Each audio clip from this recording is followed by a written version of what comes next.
Well, we're done with vacation and we're back to the grind. So what I want to know today is what brings you to your breaking point?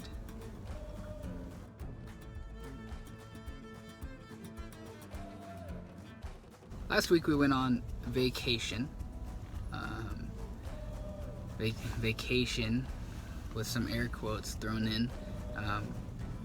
Because I wondered what it was going to be like with two kids. Would it even feel like a vacation, or would it be 3 days of diaper duty and sleepless nights and trying to fish and trying to relax while fighting screaming babies?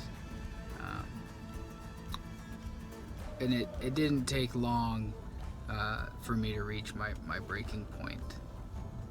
Actually, the first night. The first night I kind of had enough with life and babies and vacations, and I was ready to be done. The drive there actually wasn't too bad.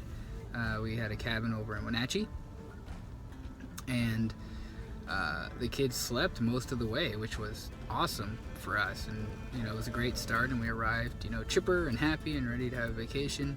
And we walk into the rental home, and Justice immediately just throws up everywhere, over Kelsey, over the furniture and the rugs in the rental home. So now we have to clean up and unpack and manage a baby and then feed the baby because he just threw up his food and all this stuff. So that was the first 10 minutes.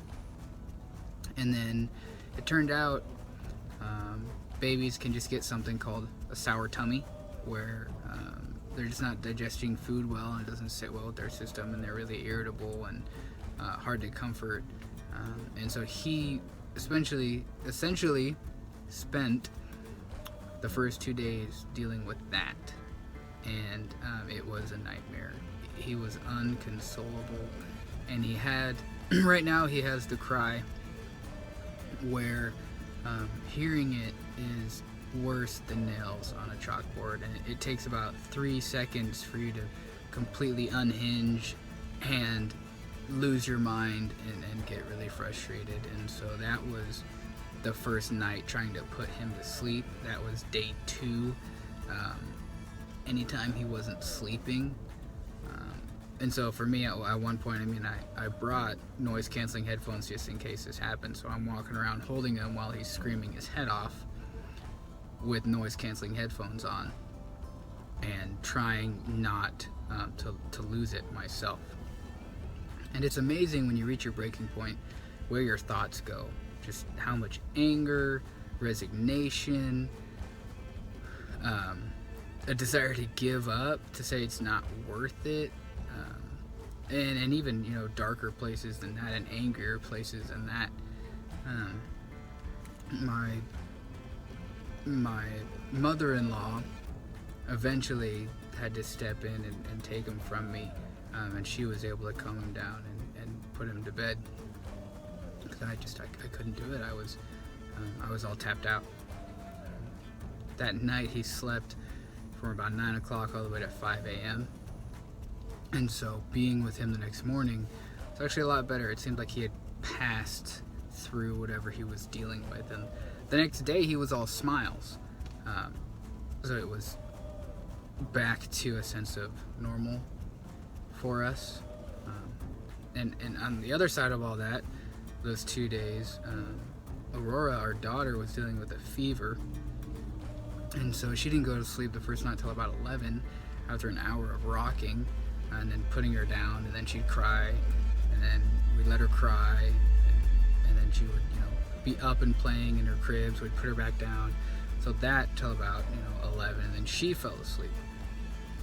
And the next day she was just really sensitive, cried really easily, but wanted to be out playing and crawling around. So it didn't feel like vacation. It felt like madness. It felt like there was times where didn't want to be there, regretted going out there. And there was times when we were fishing or playing on the dock or in the lake where it was nice when the babies were asleep and calm. and it was nice. But I mean, two fussy babies. I don't know if there's anything that can get you to your breaking point quicker. You know, I mean, I haven't lived through everything, so I don't know. But for me, can't think of much. I can't think of much. So it was a beautiful vacation. The lake was pretty, and the fishing was fun, and the trees, you know, swayed in the wind, and there was some moments of rest, but for the most part it was a lesson in patience, in growth, in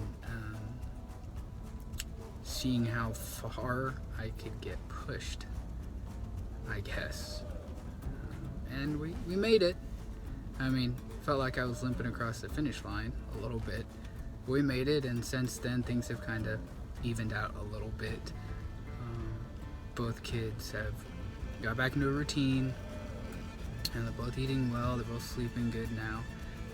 We're still dealing with, you know, what it's like to be parents of two as opposed to one, but we're in a much better place. I'm in a much better place than I was this weekend, so I'm thankful for that. Here's the thing about our breaking points. They're not the end of the story. They're not the big defining moment in our lives. They're just transitions. It's a transitional stage, in a very basic sense, from comfort to discomfort and then back again. And along that way, sometimes we pick up an essential lesson, or we learn a skill, or we just find out that maybe we're a little bit tougher than we thought we were, or we have what it takes. The breaking point doesn't have to be the final say. It doesn't have to be the last thing that you talk about. It doesn't have to be the last thing on your mind. It doesn't have to be the last grade on who you are as a person. So it's part of this journey that we're in. It's part of growth. It's part of, I guess, evolving into who it is that we were meant to be. I hope at 25 I haven't reached the pinnacle of who I am as a person. I hope that I continue to hit growth points, and that the things that aren't useful get broken off of me and get broken down, so I can become a more whole person. And that's definitely part of this whole fostering justice process, and sharing my emotions with you, and digging deep into what I'm really experiencing, even though it may be embarrassing or hard or difficult to share. Even if I don't want to share, it's been really good for me. It's allowed me to continue to move through this process, I think, better if I was just keeping it all inside. So, with that, guys, I'm signing off, and I'll see you next time.